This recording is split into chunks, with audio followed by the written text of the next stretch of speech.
দুবাইয়ে আটক সাবেক আইজিপি বেনজির আহমেদকে দেশে ফিরিয়ে এনে বিচারের মুখোমুখি করতে দুবাইয়ে আবেদন পাঠানো হয়েছে বলে জানিয়েছেন স্বরাষ্ট্রমন্ত্রী সালাউদ্দিন আহমদ। সচিবালয়ের স্বরাষ্ট্র মন্ত্রণালয়ের এক ব্রিফিংয়ে মন্ত্রী বলেছেন, দুবাইয়ে আটকের পরপরই ১৪৪ পৃষ্ঠার মামলার নথিপত্র সংযুক্ত আরব আমিরাতে পাঠানো হয়েছে। মন্ত্রীর প্রত্যাশা, যথাযথ প্রক্রিয়া অনুসরণ করে শিগগিরই বেনজিরকে বাংলাদেশে পাঠানোর ব্যবস্থা করবে সে দেশের সরকার। বেনজির আহমেদের বিরুদ্ধে দেশে মোট ৬টি মামলা চলমান, যার একটি সাক্ষ্য গ্রহণ পর্যায়ে রয়েছে আর বাকিগুলো তদন্তাধীন।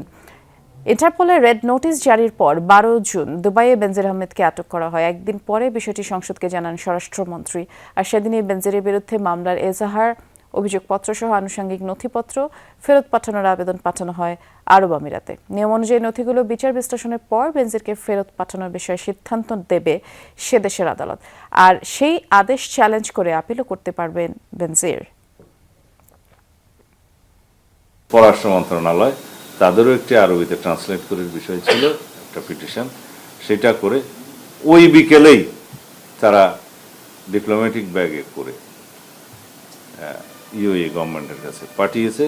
তা আমরা আশা করি ইউএই গভর্নমেন্ট যথাযথ প্রক্রিয়া অনুসরণ করে খুব শিগগির তাকে ফেরত দেওয়ার ব্যবস্থা করবে। আমরা পার্সুয়েশনে থাকবো।